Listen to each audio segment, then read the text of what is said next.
This is Duke University. Hello and welcome to today's Federalist Society lunch and lecture event discussing why national security leaks matter with Professor Nathan Sales. I apologize for my tie. I tried to get a bow tie like Phil, in honor of Phil, but he says that doesn't come with the FedSoc presidency. I thought it did. So if we can get Phil together and have him get me a bow tie for my birthday, I'd really appreciate that. So pressure him, okay? Professor Sales returns home to Duke Law School from his full-time job as a professor at George Mason University. After graduation, Professor Sales clerked for Judge Sintel in the D.C. Circuit and worked for the Department of Justice Office of Legal Policy, where he helped author a little act called the Patriot Act. To give hope to those 1Ls and 2Ls that are or will write notes, Professor Sales' note was published by the Duke Law Journal while a student here and was later cited in an opinion by a Supreme Court justice. So people do read those, so keep up the hard work. The clerks do. Yeah, the clerks do. Please help me welcome Professor Sales back to Duke Law School. Thank you very much. Thank you to the Federal Society for inviting me down. Thank you all for being here. Thanks especially for not mentioning when I graduated from Duke. It's longer ago than I care to acknowledge or even remember, for that matter. Brain cells start to deteriorate when you reach my advanced years. It's good in particular to be back in this room. I think I took and nearly failed tax law under Professor Schmalbeck in here, so I hope today's performance turns out better than my exam did. So we're going to talk about national security leaks today. Leaks seem to be ubiquitous. It's basically impossible to open up the New York Times or Washington Post without seeing highly classified information about various military, diplomatic, or intelligence operations sprayed across the column inches.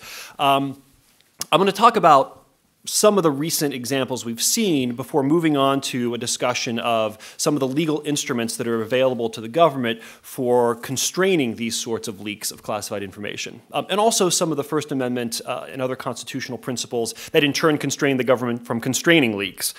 Finally, the legal landscape as it exists is by no means perfect, so I'd like to consider a couple reforms that might better accommodate both the government's need to restrain publication of classified information on the one hand, as well as important values of transparency, clarity, and openness and speech on the other. So what do we mean by leaks? Well, a leak is basically, as you know, the unauthorized revelation of classified or other sensitive information to people who have no business reading it, like reporters at the New York Times. We've seen quite a few of these just within the past year or so. For instance, we now know about the Pakistani doctor who was a key figure in helping to track down Osama bin Laden in Abbottabad. He participated in a CIA program under the guise of a vaccination program to collect DNA samples from families and match them to known DNA signatures of members of the bin Laden family. We know about President Obama's personal participation in the process for selecting targets for drone killings. We know about the U.S. role in creating the Stuxnet and Flame computer viruses, which were designed to disable Iranian nuclear enrichment facilities with an eye towards setting back the Iranian nuclear weapons ambitions. Those are just from the past 2 years, but we can widen our historical lens, cast a broader gaze back in time, and see similar examples within the past decade. So, for instance, information about the National Security Agency's terrorist surveillance program, a program in which the NSA, without judicial approval, intercepted phone calls, emails, and other communications between suspected al-Qaeda members overseas and their contacts here at home. We've learned about a Treasury Department finance tracking program that was designed to identify financial transactions involving suspected terrorists and their financiers routed through the so-called Society Society for Worldwide Interbank Financial Transfers in Belgium. And of course, the most celebrated or condemned leak of all, the revelation of the name of a CIA operative, the Plame affair, in the context of the Iraq War in 2002 and 2003. So what are the legal tools that the government has for constraining these revelations of classified and other sensitive information? Well, the principal act is the Espionage Act. Now, you might scratch your head at the proposition that an act regulating espionage, spying, would also regulate leaks. But that's the law we have, and the courts have held that it's an instrument, a blunt instrument to be sure, but an instrument that can be used to regulate leaks, not just spying. So the text is fairly straightforward on its face, but when applied in practice, things can get a bit hairy. So the Espionage Act, which was enacted in 1917, about which we'll have something to say later on, provides that it shall be unlawful to transmit or communicate information relating to the national defense to a person not entitled to receive it if the leaker or spy has reason to believe that the information could be used to harm the United States or to benefit our adversaries. So, as you would expect from the statute's name, Espionage Act, it quite plainly applies to spies, somebody who secrets information, spirits information out of FBI headquarters and gives it to the Russians, right? The courts have uniformly held, however, that the act also applies to leakers. The leading case on this proposition is the so-called Morrison case, a Fourth Circuit case from the mid-1980s. Samuel Morrison was a Navy intelligence analyst, and he had access in his job to classified satellite imagery of Soviet naval vessels. He decided to leak them to a publication, British publication known as Jane's Defense Weekly. He says the reason he leaked the information was because he wanted the publication of the photos to alert the public about, alarming new Soviet military capabilities.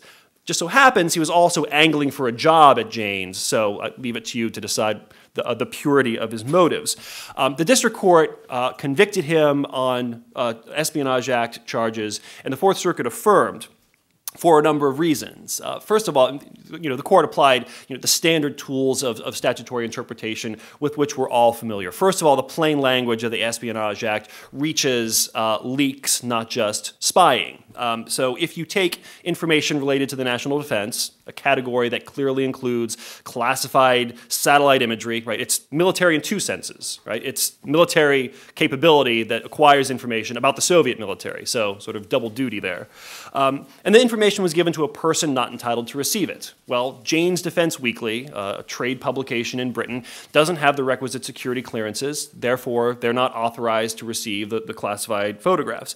And the court reasoned the information could be used to harm the national security. If the Soviets know that we have photographs of their naval vessels, that tells the Soviets something about our surveillance capabilities, and it also enables them to take steps to evade surveillance in the future. So QED, the plain language of the statute, reaches not just spying for the Soviets, but also leaking to newspapers. The structure of the act is another piece of evidence that the Fourth Circuit pointed to, suggesting that the Espionage Act was meant to reach leaking as well as spying. There are actually a number of different substantive provisions of the Espionage Act, each of which criminalizes related but slightly different conduct. So the heart of the Espionage Act, Section 793D, that's the one that the court was applying in Morrison, it differs in an important respect, well, several important respects, from other provisions in the Espionage Act. There are other substantive provisions that make it a crime to reveal information to a foreign government. Right? And those provisions have a penalty of life imprisonment or up to death, whereas 793D, I promise not to start footnoting my speech too many times with references to obscure statutory provisions, but there it is. Whereas 793D has a much more modest penalty, 10 years in prison. So the court says Congress obviously was using the term any person not entitled to receive it to denote a broad class of recipients. If Congress had intended to narrowly focus on the problem of revealing information to governments, foreign governments, it would have used narrow language here in 793D as it did elsewhere. Instead, Congress used different terminology to refer to different recipients, and it attached different criminal penalties. The implication has to be, the court reasoned, that Congress did so deliberately. And so we're left with a broad statute here that applies not just simply to disclosures to foreign governments. Finally, the Morrison court emphasized Congress's purposes in enacting the Espionage Act. Well, Congress put the law on the books because it intended to prevent sensitive information from finding its way into the hands of our enemies. Well, that harm obtains regardless of the means through which our enemies acquire that information, whether they get it from a spy at the Pentagon directly or indirectly by reading about it in the New York Times, the same harm materializes. So the court says we should interpret the statute broadly to include not just spying but leaking in order to facilitate Congress's purposes. So what about the First Amendment? The Fourth Circuit thought that the Fourth Amendment wasn't much of an obstacle, indeed, no obstacle at all to holding leakers responsible under the criminal law. I think that conclusion is largely right, though I think more analysis is needed than the Fourth Circuit saw fit to give. It's basically an economic rationale. So consider the transaction that exists between a government employee who goes to work for the CIA and the CIA on the other hand. In the absence of coercion, we can assume that both sides to the transaction, both parties to the exchange, regarded the exchange as welfare enhancing. Well, one of the terms of the employment contract when you go to work for the CIA is a non-disclosure requirement, right? So you agree not to reveal classified information that is provided to you in the course of your employment duties, right? So presumably part of the sale price, exchange of labor for money, part of the sale price presumably reflects the purchase of your speech right? When you go to work for the CIA, you effectively sell the CIA a right you otherwise might have had to engage in speech about prohibited subject matters, such as classified information. Right? The government compensates you for that. So what would happen then if courts declined to enforce these sorts of non-disclosure requirements, which are also reflected in statutes like the Espionage Act? Well, it would essentially be a windfall situation. Employees previously were compensated for their agreement to forego speaking about classified information. To allow them to now exercise the rights that they previously assigned to the government is a sort of double dipping. Right? They previously were compensated, and now they're asserting a right that they purported to assign to the government. And I think that looking at the transaction through that economic lens can help explain why the First Amendment problems here are weaker.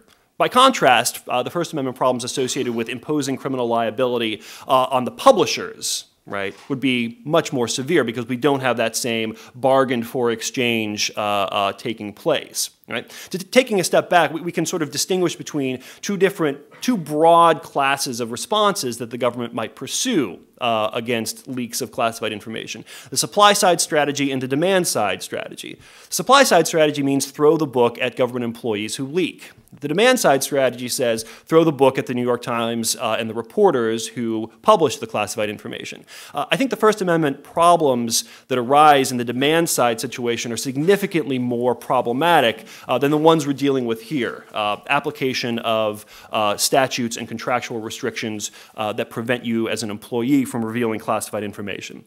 All right, let's take a look at the statistical landscape here. Samuel Morrison, to this date, remains the only person ever convicted under the Espionage Act of leaking classified information to the press. This law has been on the books for nearly a century, and yet Morrison doesn't have anybody in his jail cell with him. Actually, he's not in jail anymore. He was pardoned in 2000. It's not for lack of trying, however. Recent years have seen an uptick in prosecutions under the Espionage Act. There's been 9 total over the 100-year lifespan of the statute, so roughly 1 every decade. But 6 of those 9 prosecutions have come since President Obama took office. A little Freudian slip there. Since President Obama took office back in 2009. So he has a batting average, from an Espionage Act standpoint, President Obama has got a Hall of Fame batting average, although I'm not sure that he would put it in quite those terms. So the Espionage Act is the principal legal instrument available to the government for constraining the disclosure of classified information, but it's not the only one. Contract law is an often overlooked but still powerful and applicable tool here. So as I mentioned a moment ago, when you go to work for the intelligence community or the Defense Department, you sign a disclosure, a non-disclosure agreement. And as you would imagine, it obliges you to refrain from revealing classified information. It also requires you to submit any writings to the government for pre-publication review. Basically, let the CIA censors take a look at it to make sure you're not putting anything that shouldn't be in your book, right? These sorts of contractual obligations the courts have held are perfectly enforceable, both as a matter of contract law and as a matter of constitutional law. The two leading cases are Snepp and Marchetti. One's from the Supreme Court, one's from the Fourth Circuit. The basic fact patterns are essentially identical. You have a former CIA official who goes into the private sector, wants to write a tell-all book revealing the dirty tricks that occurred at the CIA under their watch, sort of a whistleblower type publication. Well, both the Fourth Circuit and the Supreme Court have held that these contractual restrictions are perfectly enforceable. The key problem here is, I think, the First Amendment problem. The terms of the contracts are quite clear on their face, so it doesn't require a whole lot of judicial ingenuity to conclude that the contractual restrictions actually apply on their face. The critical problem is whether enforcement of those contractual provisions offends the First Amendment. The Supreme Court has held that the First Amendment is no obstacle, and actually, in a rather sweeping opinion that I think is misguided. The conclusion, I think, is right, but the way they get there, I think, is mistaken. So the Supreme Court says the government is able to constrain by contract employees from revealing classified information because the government's need in protecting its sources and methods is so great, right? Monumental governmental interest. In fact, the court goes on to say, and I have no problem with that up to this point. Here's where the analysis gets a little tricky. In fact, the court goes on to say, the government's interest in preventing revelation of sources and methods is so severe, is so strong, that the government can constrain employees from leaking even in the absence of a contractual provision that requires them to remain secret. Right? Even in the absence of a bargained for secrecy clause in a contract, the court says, the government can suppress employees from revealing classified information. I think that's the right conclusion, but only if we have a contractual provision obliging employees to remain secret when it comes to classified information. And the reason is basically the flip side of the economic argument I offered a moment ago. If the government is able to ban its employees from speaking, right, from revealing classified information without a contract, it's a windfall situation in the opposite direction. At the time of the negotiations, the government had the option of including a non-disclosure agreement in the employment contract, but for whatever reason, it chose not to do so. In other words, it chose not to pay a premium for the purchase of an employee's speech right. For the government to now impose speech restrictions on employees, having previously foregone the opportunity to pay for them, it amounts to a wealth transfer, but this time in the opposite direction. It's an enrichment of the government at the expense of employees. Employees could have been compensated for their right to speak, but now the government is attempting to obtain the same result via coercion instead of via bargain for exchange, right? Windfall in the opposite direction. So what can we do about the law as it currently stands? The Espionage Act, as I said, has been on the books for nearly a century.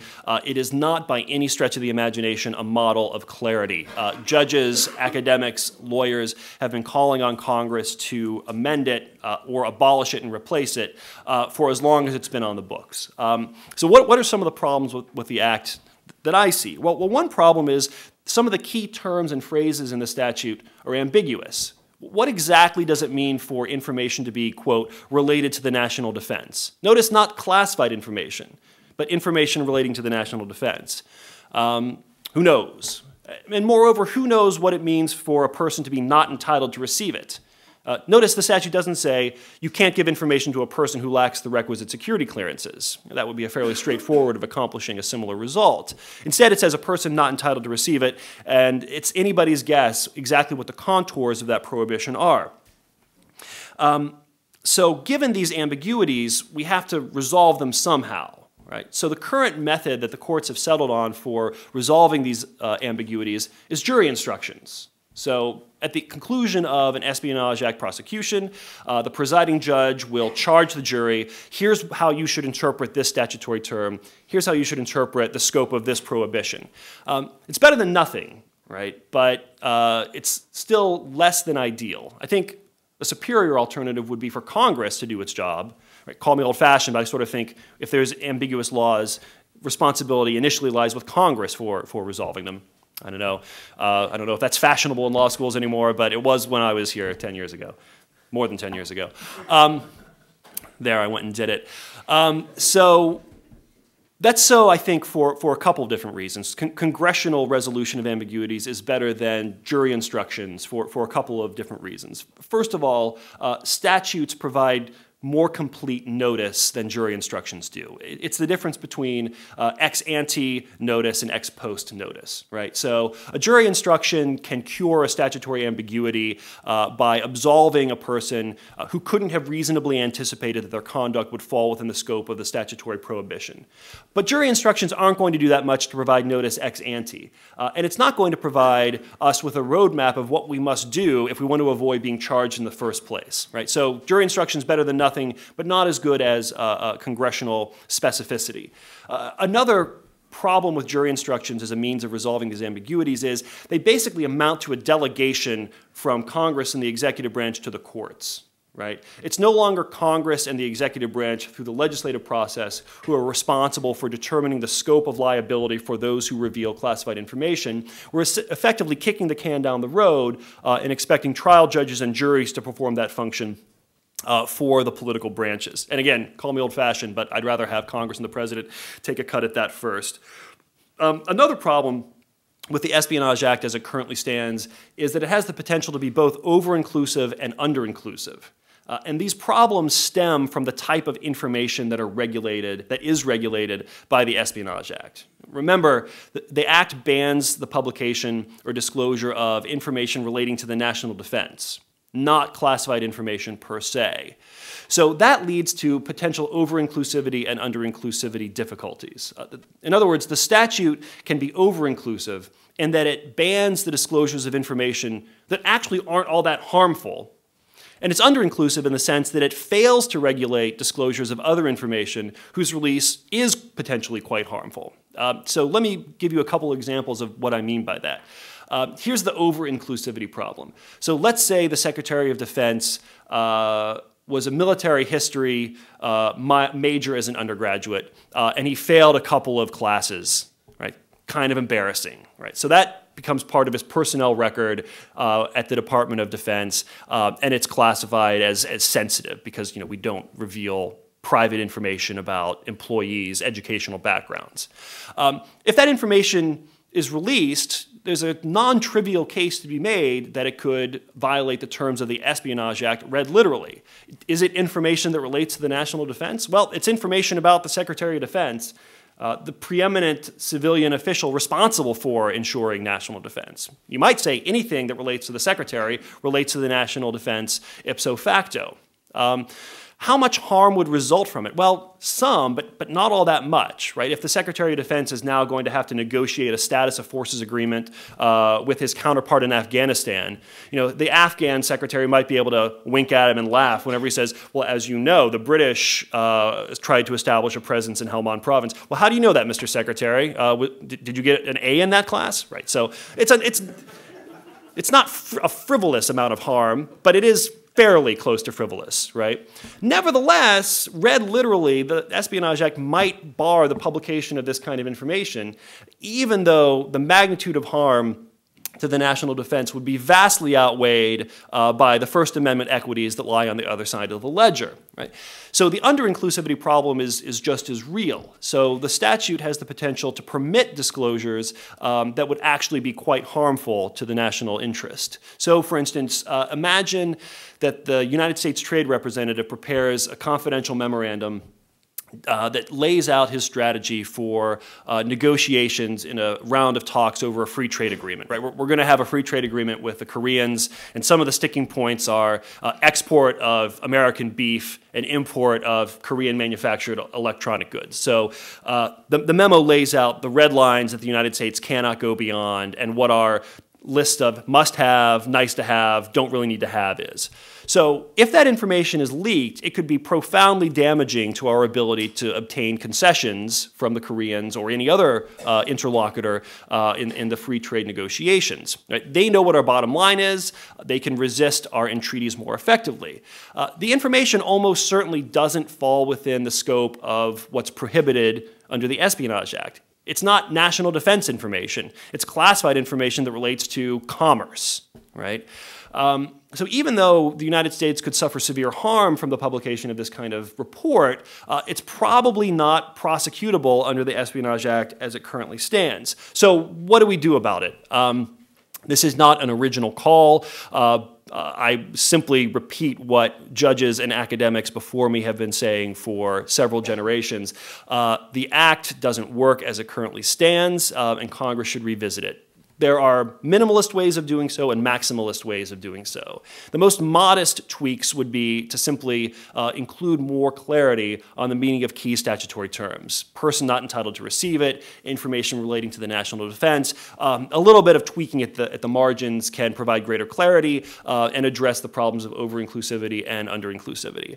The maximalist approach would be for Congress to clean the decks, just discard the Espionage Act altogether as an instrument for going after leakers and craft an entirely new statute that is specifically designed to deal with a problem that is in many ways different than the classic problem of espionage. I will stop here and invite you to ask any questions or share any comments. I look forward to having that conversation with you.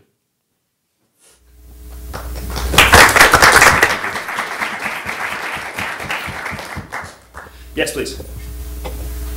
Is there an issue with the Espionage Act in that many times it's the executive that might be leaking this information, and the executive will have to brought to prosecute? Is that an issue? Is there any way to get around that? Yeah. So that's a huge problem. Which leaks end up getting prosecuted? Well, different people leak for different reasons. Sometimes people leak, whistleblowers leak to call attention to violations of the law or abuses. Sometimes people leak because they want the public to be aware of an internal disagreement, right? So if you're losing the interagency battle with the State Department, you leak information to make the State Department look bad. And sometimes people leak because they want to look good, right? So look how much of a hard ass we're being about Al-Qaeda in the Arabian Peninsula by blowing stuff up in Yemen, right? The problem is, the problem that you've identified arises when those who make leaks for political gain are responsible for deciding whether or not to prosecute those who leak to blow the whistle, right? So if a White House staffer goes to the New York Times and says, my boss is the greatest and he's killed 5,000 Al-Qaeda members today, the administration is never going to prosecute that sort of person. But by contrast, if an NSA officer goes to the press and says, the NSA is wasting money on donuts, right, or waste, fraud, and abuse, the actual case right now that's pending, that guy's more likely to get prosecuted. So some people have proposed a need for independent counsels or independent prosecutors to make these sort of prosecution decisions. I'd refer you to the Plame affair, again, from the mid-2000s, in which Patrick Fitzgerald was appointed special prosecutor and given responsibility for deciding whom to investigate for which offenses, and then ultimately whom to indict for which offenses. That was quite controversial on a number of different dimensions, but it is one way of insulating political influence from the decision whom to investigate and whom to prosecute. Yeah, right there. It seemed like the main reason for not being too worried about First Amendment problems, from what you said, was the bargain for contract provision. How about for citizens who are not employed by the government, who haven't had that bargaining opportunity? How does that change things when evaluating if somehow they have access to the sensitive information and then leak it? Yeah, so I guess the answer to that question depends on the circumstances of their access. So are you talking about government employee gives information to third party gives information to the New York Times, what's the scope of liability for the third party? Is that the situation you have in mind, or something else? I don't know, to come up with a hypothetical, random citizen encounters a secret government facility, doesn't try and enter it, but sees something that he's not supposed to see and tells the New York Times. Yeah, well, so I don't want to be evasive, but I think the answer to the question is going to be highly context specific. So it's going to depend, I think, on the manner in which he gains access to the information that he shouldn't see. So if the government has a big banner outside its facility that says nuclear enrichment taking place here, right? You might think of that as a sort of waiver principle. The government has sort of waived any interest that it otherwise could have claimed in the confidentiality of the information because it didn't take adequate steps to protect it, right? And so we're not going to hold a citizen responsible for taking information that was effectively in plain view, right? Now, so that assumes no wrongdoing whatsoever on the part of the citizen, and negligence or even recklessness on the part of the government in securing the information. So it's an easy case. The cases can get a lot harder. So what happens if the government does take steps to protect the information, such as by stamping classified on top of it? And what happens if there is a little bit of wrongdoing on the part of the citizen? So the citizen sees the document, sees that it says top secret, knows that he doesn't have the requisite clearances. The First Amendment problems there, I think, are considerably trickier, especially in the absence of this bargain for exchange rationale that would cover government employees. Again, the best I can do is to say whether or not the First Amendment or other constitutional constraints would permit an investigation or prosecution of that person is going to depend on a number of context-specific considerations. How harmful is the release of the information, and so on. Right. I think I saw a hand over here. Yeah. You mentioned a lot of the ambiguity in the statute. Has anyone challenged it under due process? Yeah, Morrison did, actually. And the Fourth Circuit says, so you know, you could be a lawyer who represents Espionage Act defendants. There's a lot of them now, so it's a growth industry. Yeah, so the Fourth Circuit ultimately holds that, yeah, the statutes are kind of vague, but they're not so vague that they deprive people of notice of what they must do to keep their noses clean. Ambiguity, but not unconstitutional ambiguity. And the reason why the court ultimately concludes that the ambiguities can be overcome without offending the Constitution is because of the jury instruction issue. So the court says we're going to the appellate court says we're going to kick the can to the district court to cure any constitutional difficulties with the precision with which Congress wrote the statute. Right? In the back, yep. Seems to me one of the more troubling things, at least from my perspective, with regards to the act that was written in 1917, is just the different ways in which access, what's the correct phrase, access to a person who shouldn't see? Or a person not entitled to receive it, yeah. So, in 1917, that could mean maybe someone, in the Durham Times gets a hold of it and people in Durham see it, whereas now with the internet and, with things that become available online, someone can post something from Durham and then, AQIP, someone over there can see it, or someone, Hezbollah can see it. So is there any way that maybe the act can be updated, or what are some new challenges of modern technology poses upon this act, or what are some ways that you can handle that sort of problem? Yeah, that's a great question. So the revolution in communications technologies that we've seen over the past several decades has created a very, very different landscape for Espionage Act prosecutions. Technological change both increases the harm of leaks and makes it somewhat counterintuitively somewhat easier to detect leaks, right? So let me talk about the first part of that equation first. Bradley Manning, the guy who's been indicted for releasing information that found its way to WikiLeaks, right? We're all familiar with that example, was able to abscond with hundreds and thousands of pages of documents on a thumb drive, or actually, I think it was a CD-ROM or DVD-ROM, right?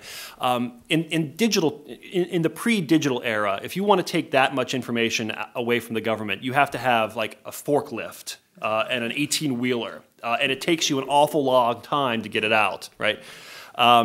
So if you can do that electronically, it's much harder to detect the initial, you're not going to notice that the documents have gone missing. And it's much less costly for the perpetrator to accomplish the act, right? So decreasing the cost of performing the act means we're going to get more of it.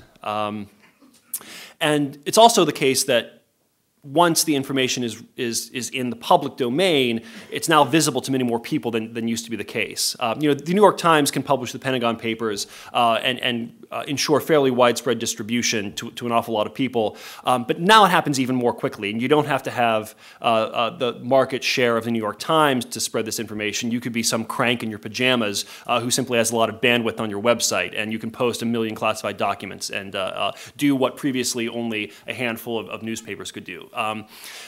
So in that respect, technological change is making the problem more difficult for the government. But it's also, in a sense, making the problem somewhat easier to solve.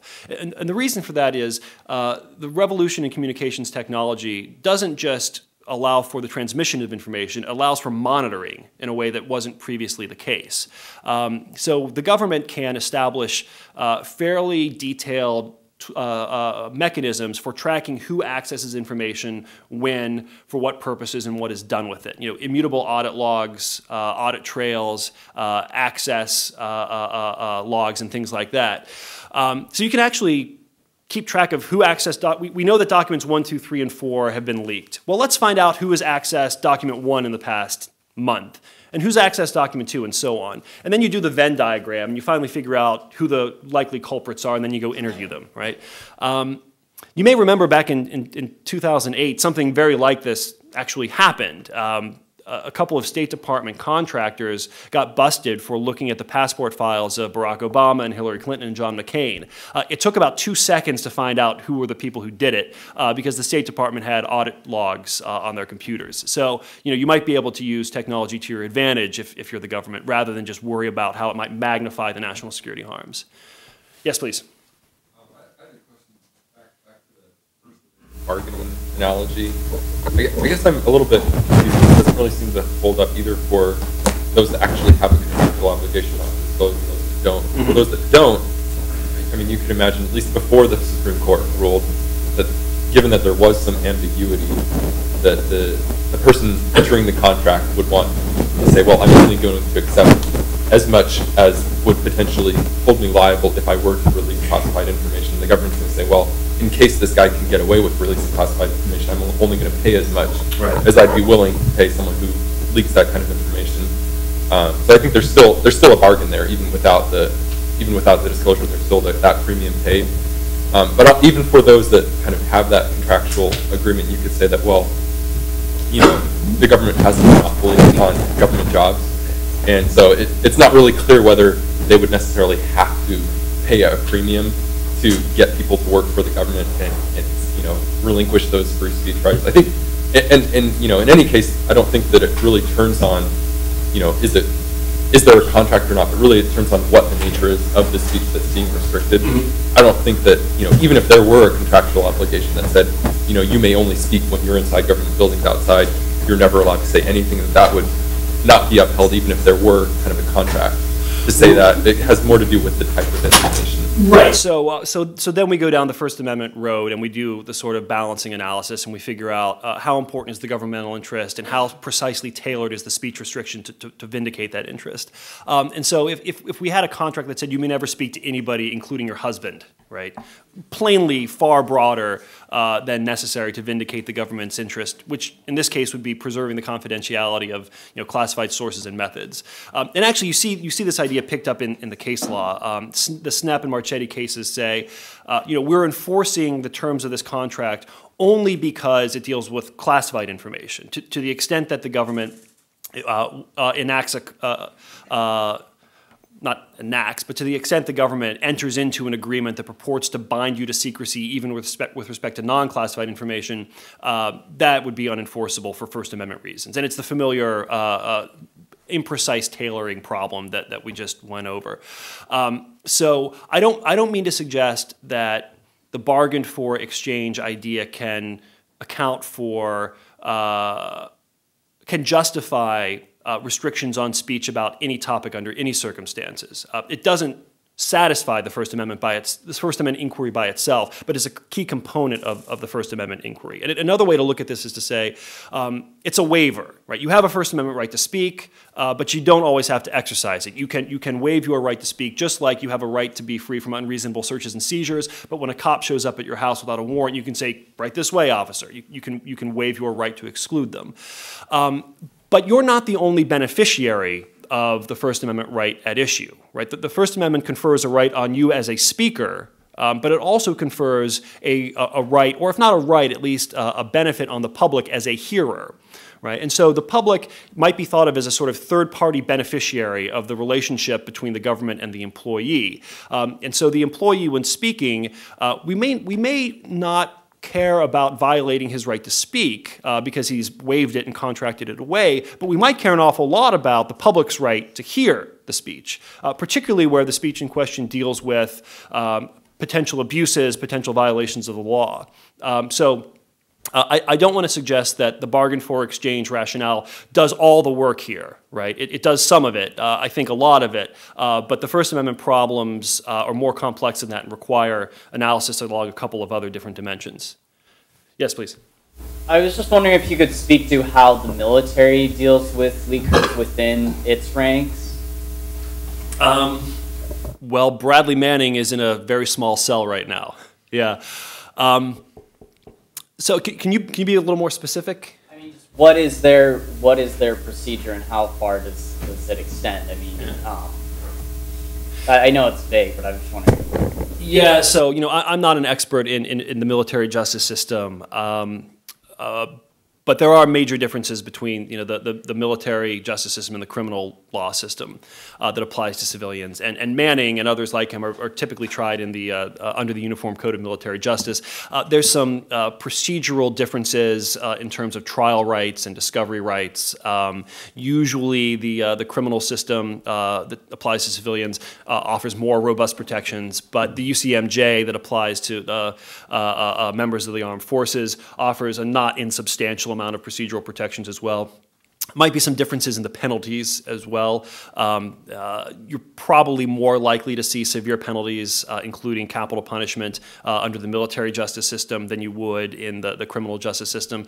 You can't get the death penalty for leaking to the New York Times under 793D, but depending on what's charged in the military justice system, you might get something very, very harsh indeed. Is that responsive? Yeah. Okay, please, yeah. I had a question. When you're talking about these supply side strategies to deal with this, it seems like they would be insufficient insofar that the big stuff would be like the Bradley Mannings, where you're going to disclose because it's so important to the public interest, or maybe you do not care enough about the consequences, and the benefits of the leak would be greater than the cost of actually being punished afterwards. And it seems like you would probably effectively deter the marginal cases, but the big ones, the ones that you probably care the most about, it seems like on its own, those solutions or those strategies wouldn't be able to deal with it. Yeah, I think that's a great point, and that goes to the effectiveness of ex post criminal sanctions or ex post contract lawsuits. Some people are going to be deterred by those types of sanctions, but other people aren't. So let me give you an example. In the Snepp and Marchetti cases, those contract cases, the Fourth Circuit and the Supreme Court say the remedy we're adopting here is to impose a constructive trust on the proceeds from the sale of the books. Right, so you just spent a year of your life writing a book. You're not making any money from it, and the court says this vindicates the government's interest, and in a sort of counterintuitive way, it actually vindicates the interest of the author, the employee as well, because it's only a constructive trust on your profits. We're not awarding compensatory damages or punitive damages, which you probably couldn't satisfy in any event. So that's an okay remedy, and it will have a deterrent effect ex ante. If you're the sort of person who's writing the book because you're motivated by the profit motive. But lots of people, of course, don't write tell-all books because they're motivated by hope of turning a quick profit.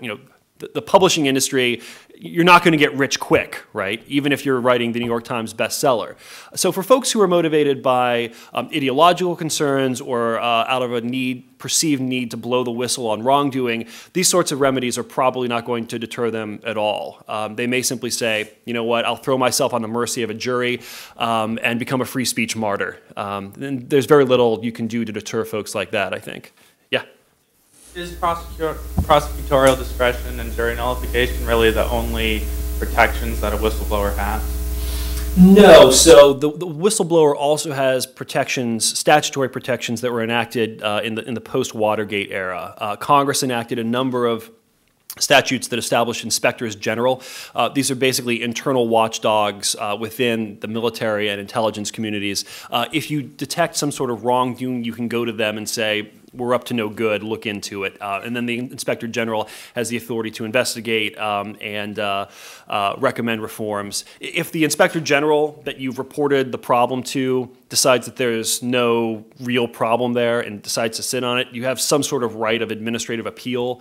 I think the Director of National Intelligence has its own Inspector General. So for those of you who do not obsess about the internal organizational structure of the intelligence community, you have all the different intelligence agencies with their own IGs, and then above it you have the Director of National Intelligence who sort of supervises and oversees the entire community. So there's a sort of appellate court, as it were. You can go to the DNI's Inspector General. How effective a remedy is this? Well, it's better than nothing, but there are, of course, some shortcomings. You do have some whistleblower protections. You can't be fired or demoted or sent to Siberia if you blow the whistle and go to the IG. But if you do so, there are some career risks. Now you're known as the person who goes to the IG, and you're not going to be formally disciplined, but we can all anticipate what the outcome would be. Yeah. But those whistleblower protections only extend to actual wrongdoing by the government. Is that right?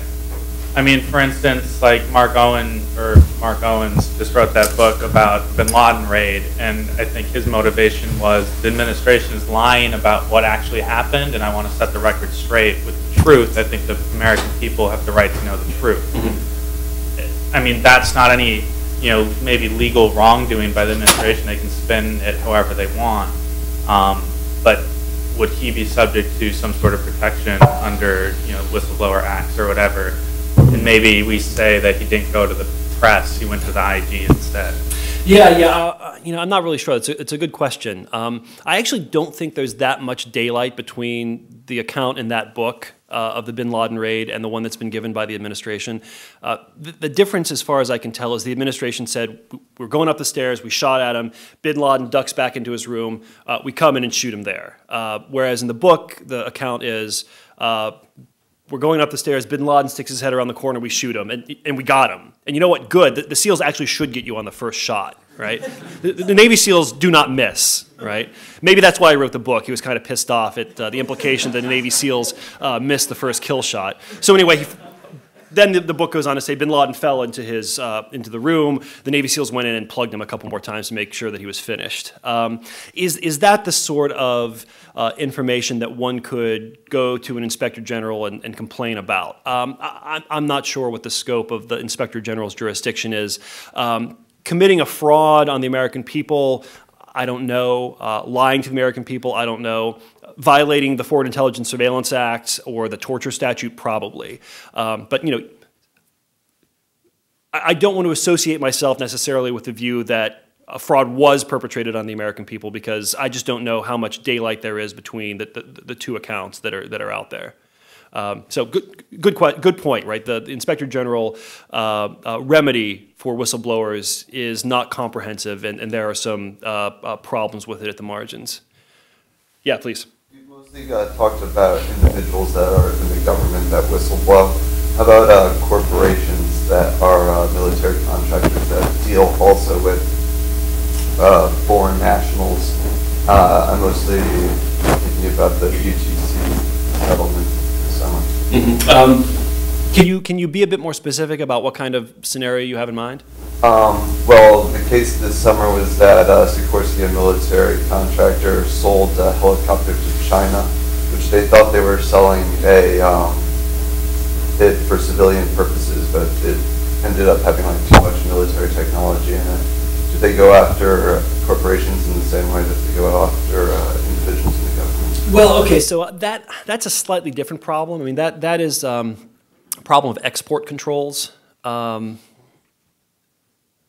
So it's not. I mean, it's not a speech issue because what's being conveyed is not information or speech. It's usually hardware or software in some cases. Software gets a little trickier because software code can be both a functioning object that performs a practical application, right, or it can be speech, right, because programmers understand the language and can talk to each other in source code, right, but for the sale of equipment like a helicopter that has some sort of export control technology, I think that raises a different set of issues. I think it's actually easier to justify going after somebody who sells a Predator drone to Afghanistan, right? Because it's just a functional object and it doesn't implicate profound commitments to speech and openness and transparency when it comes to the exchange of information and ideas.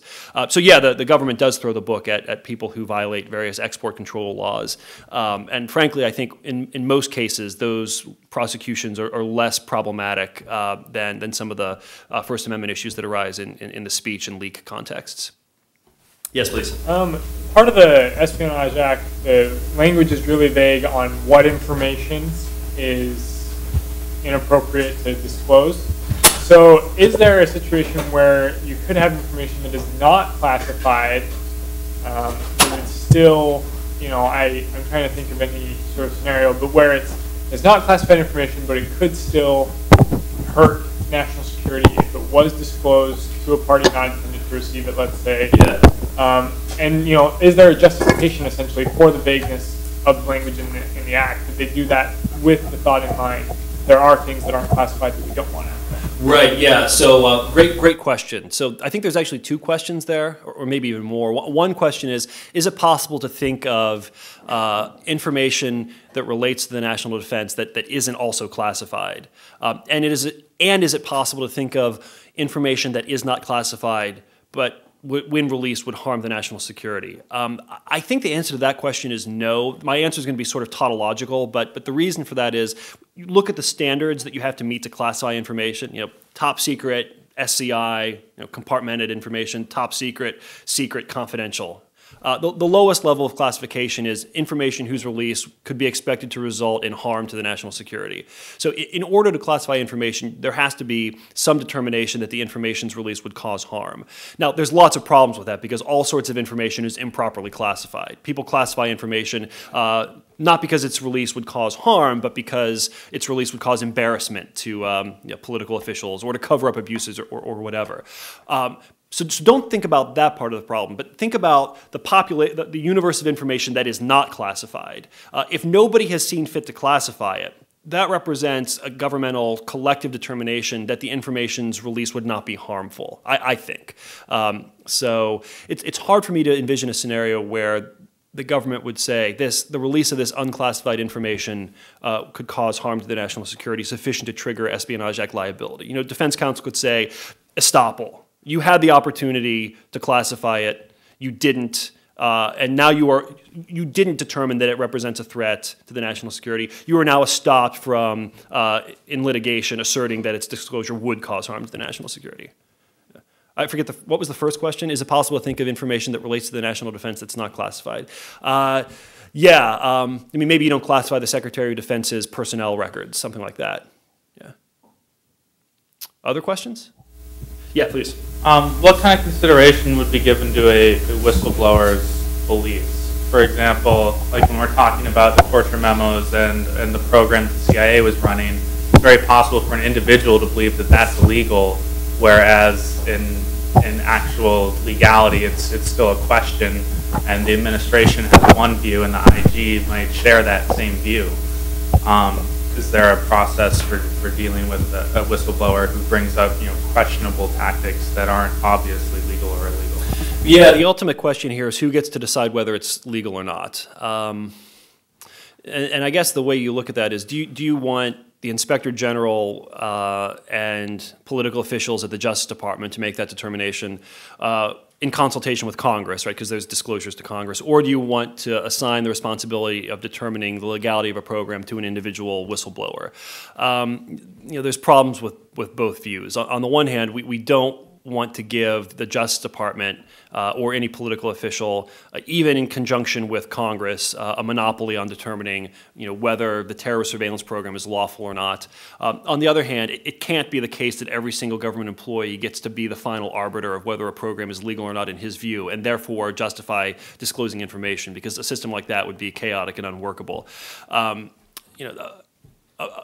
I guess the best way to answer that is to say the current system isn't great, but I can envision worse ones.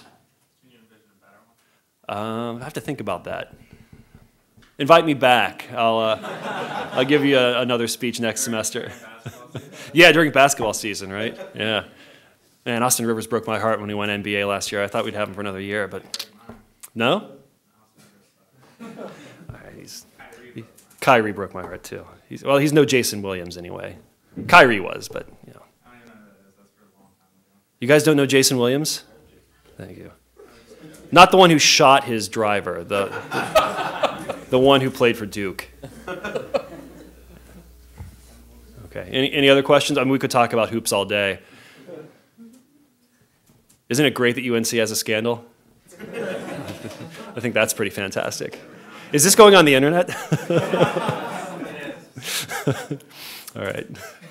Well, if there's no other questions, thank you all. I've enjoyed it. Thank you for your time. Thank you. Produced by Duke University. Online at duke.edu.